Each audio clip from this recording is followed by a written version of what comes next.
ang title natin, no, Blessed to be a blessing. No? Ganda, no? Blessed to be a blessing. Amen? Paano ba tayo mag-bless at maging blessing sa iba? Amen? Kung paano tayo pinagpala ng Diyos at paano din natin ipaparanas yung pagpapala natin sa iba. Amen? Kaya nga, bless ka nga, pero hindi mo naman sinishare yung blessing mo. No?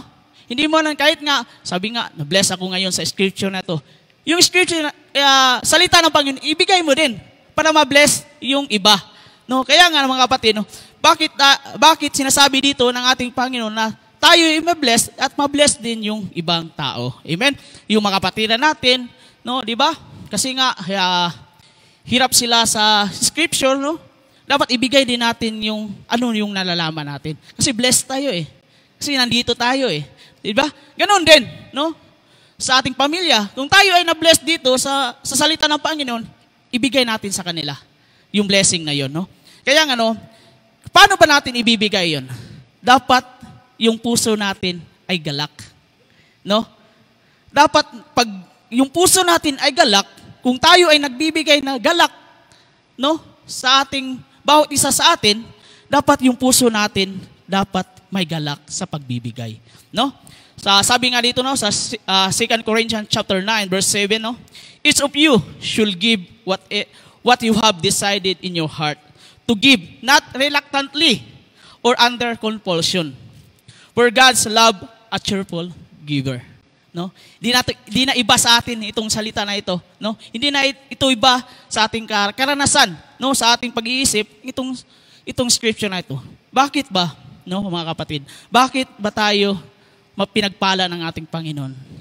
Dahil po sa yung cheerful heart natin. No? Yung hindi ka nag-alinlangan magbigay, no? Yung kapatiran, yung wala nang kinakain, no? Yun din, no? Ibibigay mo. Kasi blessed ka eh, di ba? Kaya nga, bakit ba tayo naging blessed? Sabi niya patuloy natin sa 8, no?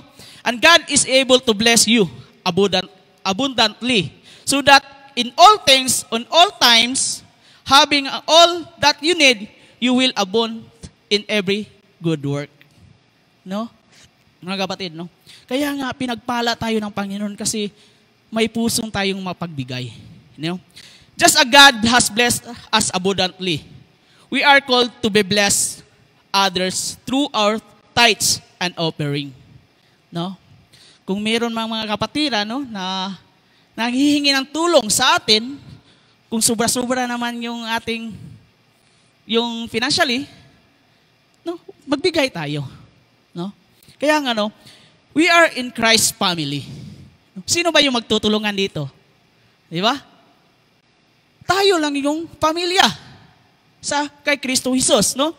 Then sabi ito, as we give, we enable to organization to provide assistant, no? Kaya nga, mga kapatid, no? Kaya nga, madaming mga simbahan na nalulugmok, no? Kasi nga, pataasan ng ng pride. Di ba? Kami lang blessed dito.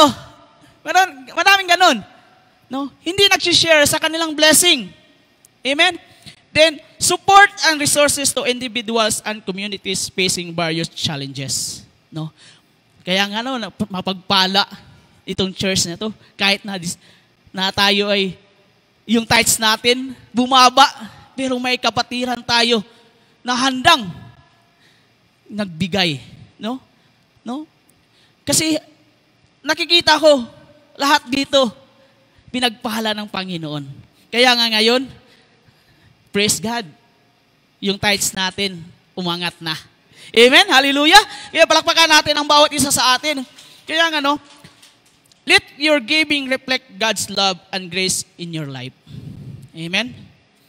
Dapat kung nagbibigay tayo, i-reflect natin na ito ay para sa ating Panginoon. Yung pagmamahal ng Panginoon para sa atin, yung pagbibigay niyang pagpapala sa atin, dapat i-reflect natin yung sarili natin. Kaya nga mga kapatid, huwag mo angkinin yung hindi sa'yo. No? Sabi nga, ako nga yung nag-work nito eh. No? Galing sa lakas ko to eh. No, mga kapatid. Yung ibinigay sa'yo ng Panginoon, we are stewards. No? Pinagkatiwalaan lang tayo ng Panginoon. No? Huwag mo angkinin na hindi sa iyo, mga kapatid, no? Kasi galing yan sa Panginoon. No? Binabalik lang natin kung ano yung binigay niya para sa atin. Ganun po mga kapatid. Kasi alam natin, mayaman ang ating Panginoon. Hindi na kailangan ng Diyos ng yung tithes natin. Dahil siya yung nagbigay, ibalik din natin yung para sa Kanya.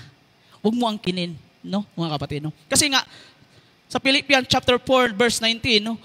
And my God will supply every need of yours according to His riches and glory in Christ Jesus. No?